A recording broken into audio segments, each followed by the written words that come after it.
to Dr. Shiva Live. I've always had a deep interest in health, having grown up, some of you may know, in India, in a small farm where my grandmother practiced traditional systems of medicine. To the Western world, that may seem a little bit weird, but there have been other systems of medicine long before Western medicine that were based on looking at the body as a whole system. But anyway, I was very motivated as a young kid to understand systems. That led me to, as my parents came here in 1970 to the United States, my deep interest in medicine. I was working as a full-time research fellow at Rutgers Medical School, doing research on SIDS with computing, where I created the first email system, and that's a whole nother story. But the reality is I've had a deep interest in understanding the body of the system. The body is a system, meaning how the ankle bone's connected to the foot bone. So that's some background. So I tweeted out that based on my understanding as someone who literally spends probably every day studying the immune system, I have a company called Cytosolve. I run an educational institute called Systems Health, but we really educate people on the body as a system, but we do a lot of research and at the molecular level, and it's what I live and breathe. Many even scientific professionals who are advising the president, many even MDs and pediatricians, really don't have a deep understanding of the immune system. It's not that easy. It's a very complicated system. And in fact, the immune system that is taught in medical schools is a system of immunity that really goes back probably to 50 to 100 years. Most people in medical school training, they don't really have a full-scale understanding of the modern immune system. And what I want to emphasize to you is I want to share with you as much as what I've learned. In fact, less than 3-4 months ago, I was asked to give the invited distinguished lecture talk at the National Science Foundation at the Center for the Science of Information on the Immune System, which we're going to talk about. But mainly today, you're going to learn some science. I want to really focus on the real truth about the coronavirus, as I've shared. We want to talk about what you can do to help your own immunity. And really, so today, we're going to talk about the immune system, and everyone here is going to learn it. And this is the most up-to-date information. We're not going to go into every little detail. We don't need to, but you're going to get a deep appreciation of the immune system. And then we're going to talk about what is actually going on and why this overreaction is going on, and that the real infection here is the fear and uncertainty that we need to overcome as an American family to get strong, to move forward. And the good news is that there's a lot of optimism that you're going to hear, and not only hope, but very practically what we need to be doing. And the coronavirus opportunity in some ways is a real opportunity for all Americans to really start focusing on immune health. What does it mean to have a healthy and resilient immune system? And this comes down to two factors we're going to talk about. What do you put inside your body or on your body? And this is a decision that you can make. And the second thing is, what are we surrounded by? The air, the water, and the food. And this is an infrastructure issue. But let me start by explaining what the immune system is, okay? And broadly, in fact, let me start with the model of the immune system. So let me share, let me transition over to this, and we're going to share with this diagram. And what you see in this diagram is a current model of the immune system. In fact, this model of the immune system is what is used by these people to promote the concept of vaccines being the only way to heal your body or support the immune system, which is absolutely not true. So first of all, what you see here is we have the innate immune system here, which is then integrates with the adaptive immune system to create antibodies. So let me explain it simply.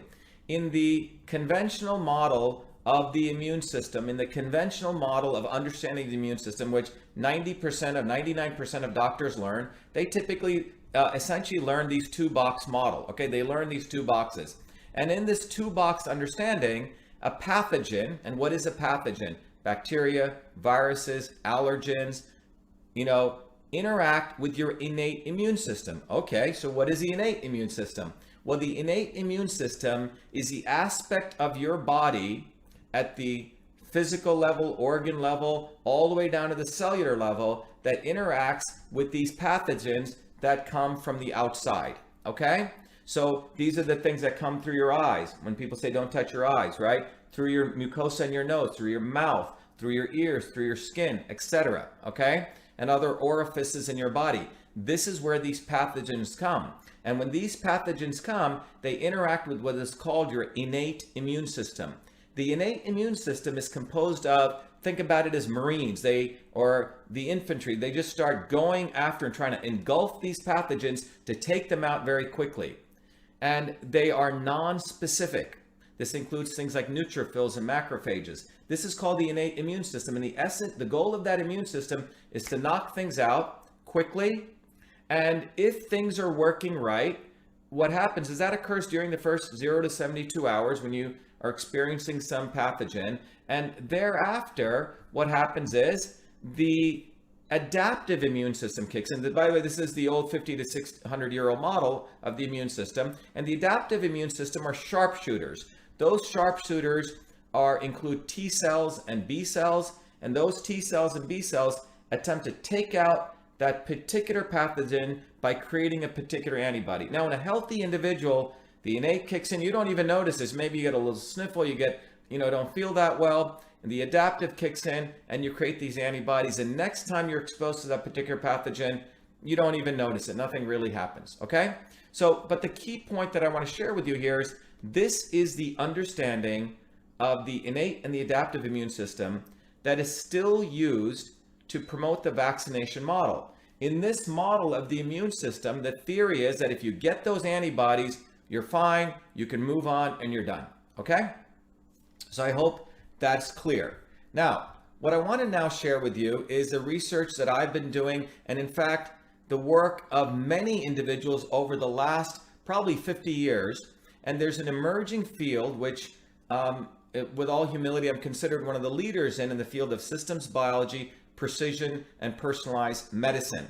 And what that field came out in 2003, and the notion there was that each one of us is individual, and what one size does not fit all, and we need to figure out what the right medicine is for the right person at the right time. By the way, that's what my poor grandmother, who was a village healer who helped a lot of people, did in traditional systems of medicine. Not everyone got, even though they may have had the same disease, not everyone got the same medicine. It was tuned. So in the modern theory of the immune system, what emerges in the modern theory is very different than what I just shared with you. There are a lot more boxes to keep it simple. And what you see here is that you have the innate and we have the adaptive. However, there is something else between the innate and the adaptive. It's called the interferon system. The interferon system was a foundational set of work that I did for my PhD thesis. If you want to go search it, you can look it up on the MIT. If someone wants it, I'll send it to you. But my PhD thesis was building a new technology to really use the computer to model complex molecular reactions, phenomena such as inflammation and whole diseases. That was a breakthrough that my PhD did it. And that resulted in a company I run today called Cyto, which means cell and solve. And one of the deep interests I have is eliminating the need for animal testing, modeling these complex diseases, and finding out how combinations of things cause good things to occur and also cause bad things to occur. So synergistic effects of good things can support our health, or synergistic effects of lots of little toxins over time can hurt our health. But getting back, so that's Cytosolve, but in my work in Cytosolve, we have built what we call an architecture, and we take all of that knowledge that's coming out, and we've built a much more comprehensive architecture of the immune system. So what you have is you have the innate immune system communicating to the adaptive immune system, and that interacts with what's called the interferon system. Now, the interferon system is really the missing link. A lot of the MDs and PhDs and the pediatricians don't even know this, but the interferon system is a whole nother system that upregulates all sorts of genes to interfere with viruses. This means our body is expecting pathogens and it trains itself to get stronger. But these three systems are not alone. There's a fourth system called the microbiome I should really probably, I'm going to edit this.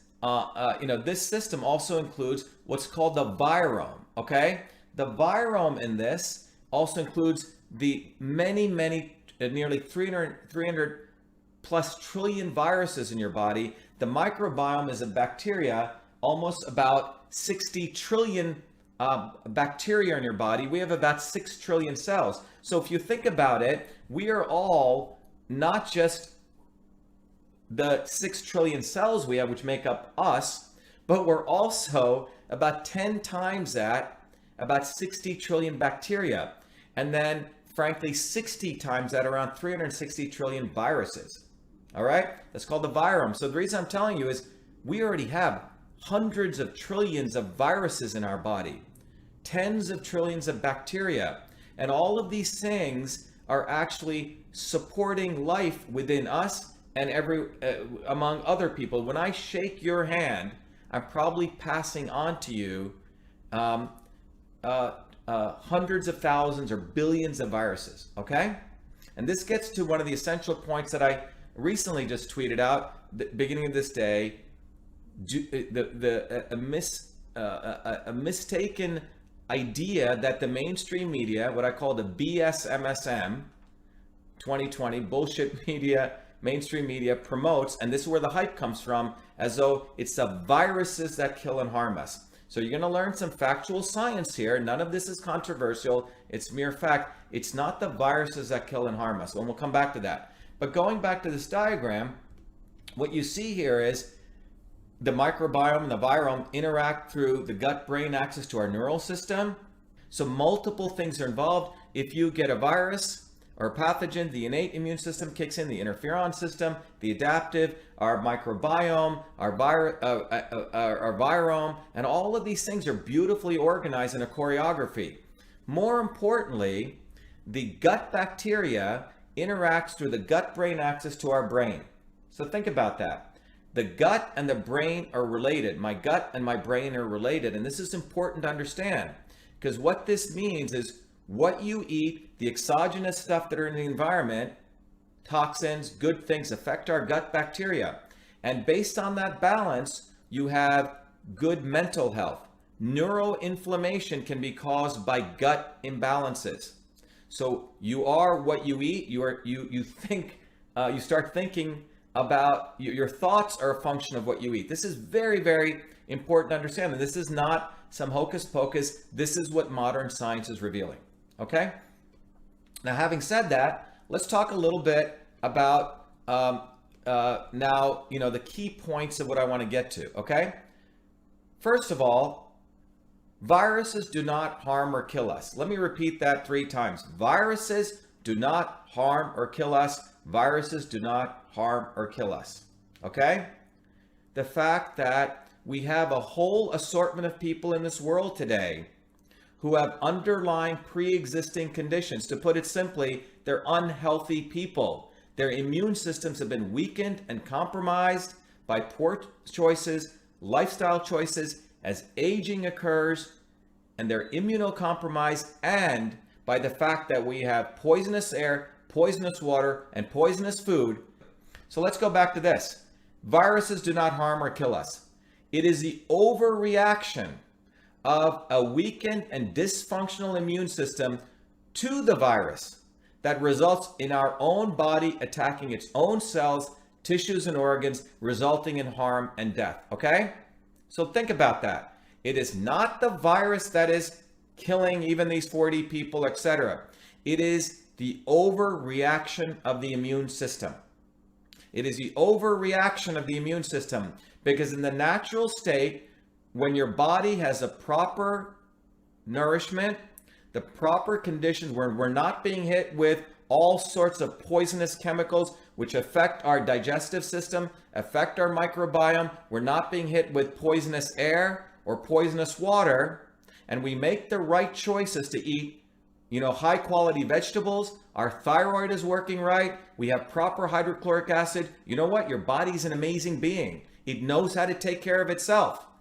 So let's talk a little more about this so we can get back to basic science here. Now, these dysfunctional immune response is a result of underlying pre-existing conditions. Okay, what are we talking about? Well, obesity, diabetes, heart disease, smoking, people being immunocompromised, eating tons and tons of sugar in the diet when we should not be doing that. Okay, and we'll talk about that. So we're talking really here is the body in its natural state has all these components. They work together to give you a strong immune system. Now, that means you must take some personal responsibility for what you put in and around your body. This is what we have. We have viruses do not harm or kill us. It is the overreaction of the weakened and dysfunctional immune system to the virus that results in your own body attacking itself. And we're going to go through this. And such a dysfunctional immune system is a result of underlying pre-existing conditions, which here are some of them. Now, these are brought on by a variety of things. So now we're going to go a little bit deeper. And again, so let's go here and start talking about what we need to do to build this up. So what happens when you age? Why is it in this situation that the people who are dying are people 50 plus and older? Well, first of all, as you age, your thyroid level goes down, okay? As you age, your thyroid level goes down. And now I'm going to talk about something interesting, vitamin A production. So your vitamin A production goes down because when your thyroid is not functioning right, your body is not able to take carotenoids that you eat and convert them into vitamin A. And we're going to learn very soon, as my friend Dr. Robbie Mitchell says, vitamin A is like a deadbolt which protects your cell walls, okay? It's like building a wall so other invaders don't come in, okay? So vitamin A is critical to this. But as you age, your thyroid level goes down and you minimize vitamin A production.